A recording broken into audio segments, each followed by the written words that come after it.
I want to move forward to our next speaker, Tejas Sankar from the University of Alberta, who will speak to us on brain-trigeminal nerve interactions and their influence on surgical outcome in TN. Tejas. Thank you.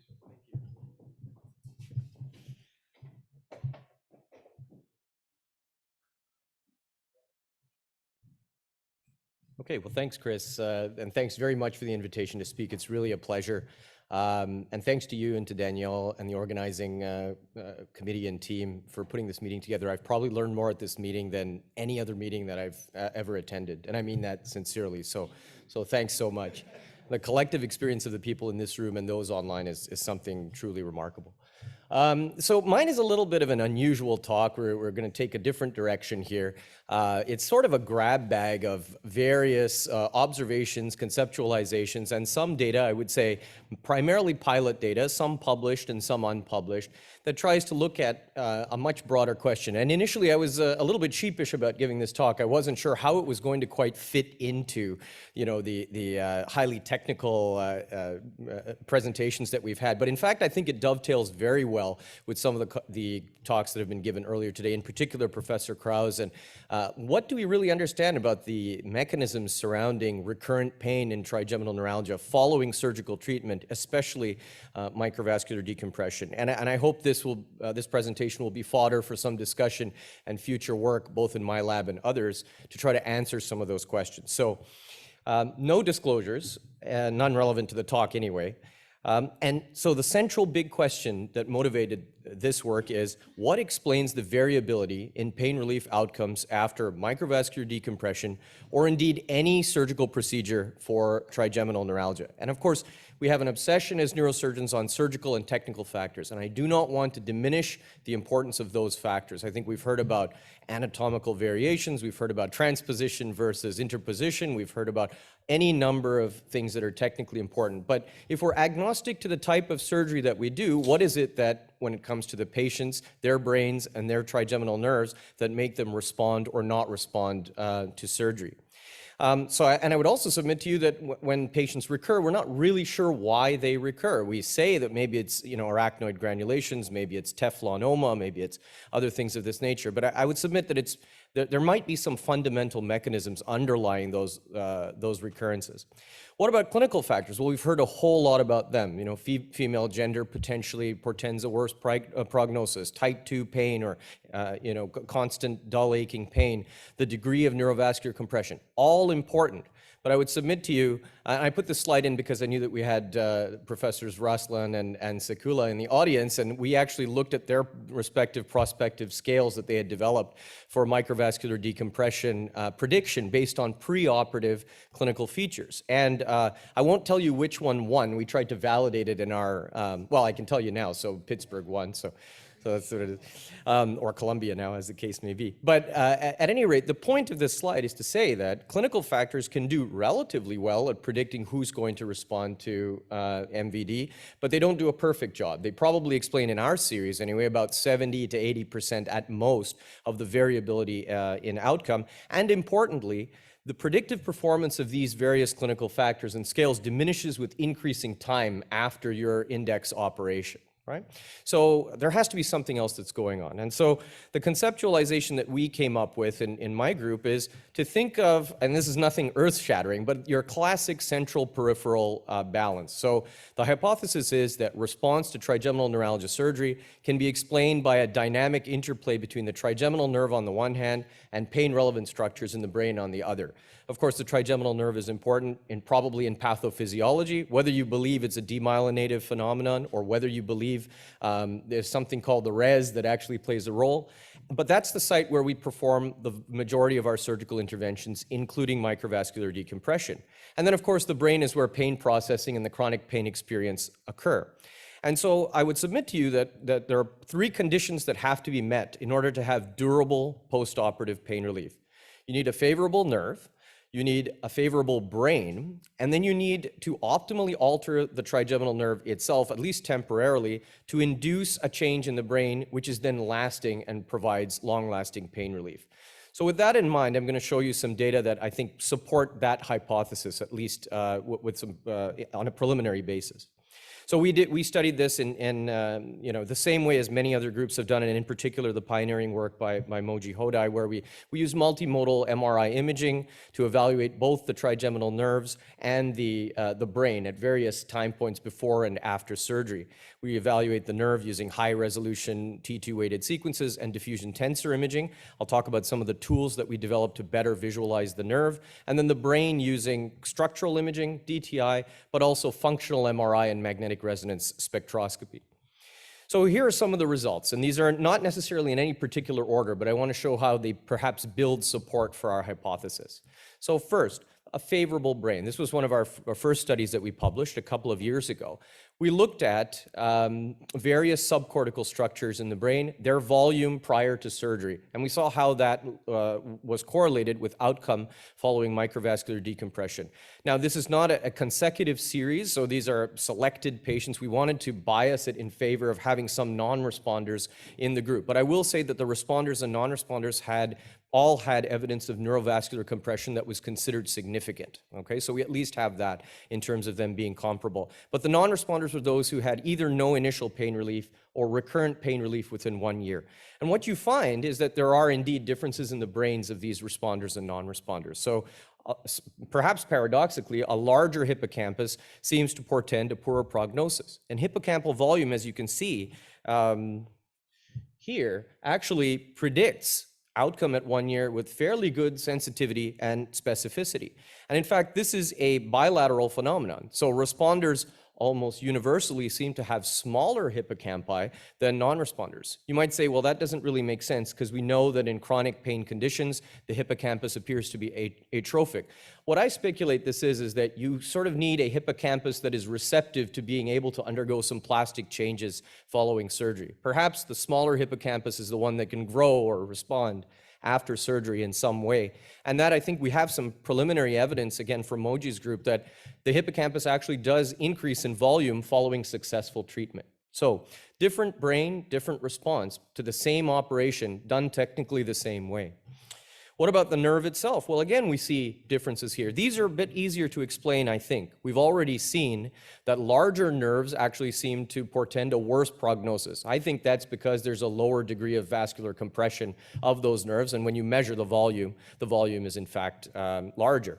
And so sure enough, you see that is also predictive as well.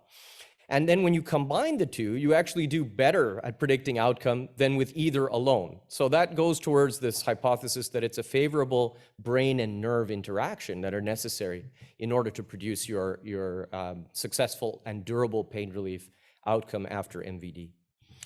So now moving along with another example of the favorable brain concept. Well, we looked at resting state functional MRI preoperatively in patients with trigeminal neuralgia. This is again a mixed bag of patients. Some of these underwent balloon rhizotomy, some of them underwent microvascular decompression.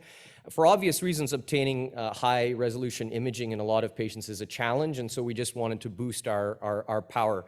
But suffice it to say that these patients in the responder and non-responder group were age and sex matched at least. And we looked at functional connectivity across a number of pain-relevant structures. So the anterior cingulate cortex, the insula, the thalamus, etc., hippocampus and amygdala as well. And here's what we found. So the first thing is, and I don't show these data, in trigeminal neuralgia patients versus healthy controls, you have an increase in sensory and salience networks, connectivity within those networks. In other words, the brain is focused on this experience of pain and sensing pain. However, when you look at responders and non-responders to, in this case, surgery generally for trigeminal neuralgia, you find that there's reduced functional connectivity in the limbic system, specifically the anterior cingulate cortex as it links to the amygdala and the hippocampus. And in fact, that reduction in functional connectivity within the limbic system seems to become even more pronounced with the duration of the illness. So I would actually argue that this may be a reason why one ought to intervene earlier with surgery in trigeminal neuralgia, because the brain may no longer be favorable, and you may have this disconnect between whatever you do and the status of the limbic system, which is unable to change into a state where it no longer experiences the emotional effects of chronic pain. What about another structure? The thalamus. Well, the thalamus, of course, is involved in the sensation of pain. And in fact, as you can see on the left here, across all comers, we find that the contralateral thalamus in patients with trigeminal neuralgia is significantly increased in volume. In other words, it's ramped up because it's receiving excessive information, sensory information from the face. But actually, again, prior to surgery, the shape of the thalamus is different in those patients who will go on to respond to surgery versus those who won't. And now here's where I think the most interesting data are, and this is in the immediate early changes following surgery. So we actually looked at thalamic metabolism using MR spectroscopy. We actually tried to place the voxel right within the sensory thalamus, so the ventroposteromedial location within the thalamus. We measured changes in choline, which is a marker of cell turnover, and NAA, N-acetyl aspartate, which is a marker of neuronal integrity within that particular voxel.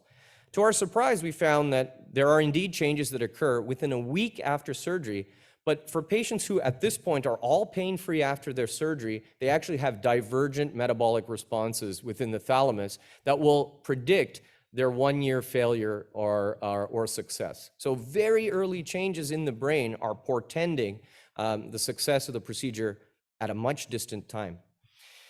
We looked at the nerve as well, as other groups have done. We actually, and I won't belabor this, but we developed our own specific nerve-specific DTI protocol, which you can all refer to if you want to do high-resolution tractography of the trigeminal nerve.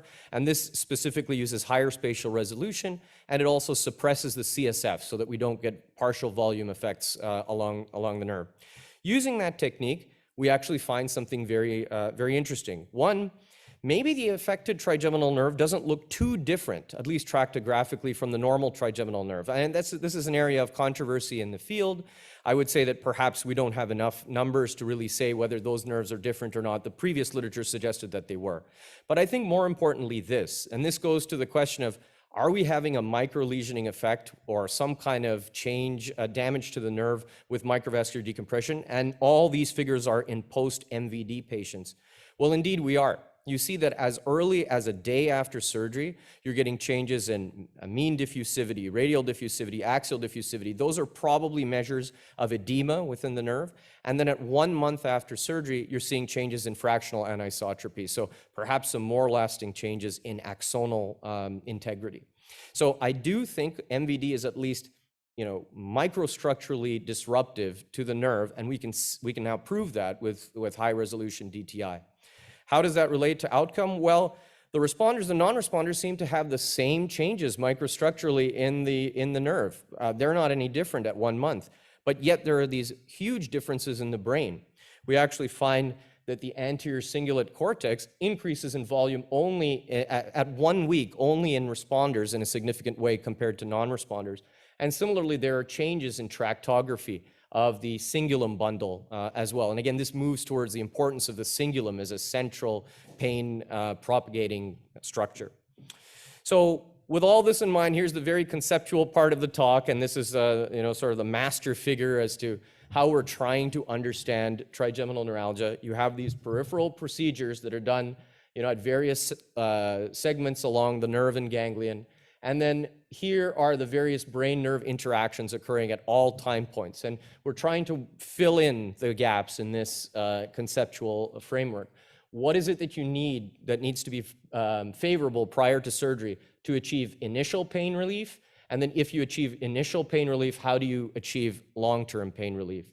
And so with that, I would sort of say that advanced neuroimaging, I think, provides unique insight into the mechanisms underlying the response to surgery for trigeminal neuralgia.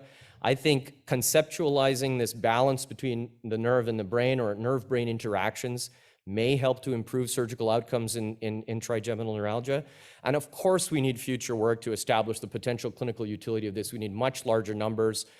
We need long-term follow-up. And I think the most interesting question, and we're trying to work on this now, is what happens in the brain and nerve at the time of pain recurrence in someone who's had successful pain relief for several years? Do we recapitulate the preoperative brain and nerve state, or is it something new altogether? That might help us figure out what we should do in these patients who have recurrent pain. So thank you for your attention. This is my lab, and significant thanks to Hayden, my PhD student, who did most of this work. Thanks. Questions for Tejas? I have one. Yeah. Moji has one. Tejas, thank you very much for this talk. Really, really nice work. And thanks also for highlighting the brain, who I think is the master engine in all things. In my view, I think we really need to think of three compartments: the nerve, the brainstem, and the brain. And the brain is in charge, and we really need to give it its own credit in areas such as obviously pain perception and so on, but all the cognitive changes that come with pain and have an input. My question, though, without dragging this too far, is that I've always thought of patients that have rhizotomies as a specific case, and the decision making for a patient that has MVD versus rhizotomy is different. And therefore, as you study the nerve changes in the cisternal segment of the trigeminal nerve, and knowing that the rhizotomy is distant, how do you put that in context? Well, and this is an important question, is of course you would expect changes, for example, tractographically in the nerve with a rhizotomy that you wouldn't expect. And the way we analyze the nerve, without getting too technical, is we use a tractographical assessment. So if you take a region of interest at the level of the brainstem and then one distal, let's say there's neurovascular compression in between, we should still be able to have metrics that are reliable across that entire nerve segment. We're now trying to get at the question that you're asking. We're trying to move tractography even further along, right? Sort of almost in that pre-ganglionic segment. That's a difficult technical problem, as you know, but I think that will help get at ganglion versus not. That all being said, I think studying the brain can be agnostic to the surgical procedure, and that's what the point I was trying to make. Dr. Zenonos is online. Can he speak to us? Yeah, this is a fascinating presentation. Thank you so much. As you said, I've learned so much from this presentation that I've learned in a while. But one question I had is, are these changes that you're seeing specific to trigeminal neuralgia? In other words, are there changes in the brain that are visible in neuroimaging for other kinds of chronic pain, or reversible or not? And are there things that we can learn from that and emulate, I guess? Yes, the answer is absolutely yes. Probably the first area in which we saw that kind of work being done was changes in the brain after in patients with chronic back pain, some of whom had undergone surgery successfully, patients with chronic hip pain who underwent hip replacements. This trigeminal neuralgia is not necessarily unique. I think the neuralgiform nature of the disease is somewhat more unique, and it remains to be seen how we tease that out from other chronic pain conditions, which tend to be more constant. But there is a huge literature in pain on various chronic pain conditions, the brain states before and after. Last question. That was a phenomenal talk. Thank you. So you showed in your MR spec study that VPM was your area of interest. What about other areas of the thalamus? Yeah, we should look at other areas. We're limited by the amount of time that we can have patients in the scanner. We can't, MRS takes a long time to acquire, so we use a single voxel technique, and we just tried to hit where we thought most of the change would be. That was informed a bit by our volumetric changes that we saw in the thalamus and the spatial location of those volumetric changes. But you're right, we need to sort of look more broadly, not just at the thalamus, other parts of the brain too, metabolically. Thanks, Tejas. Thanks.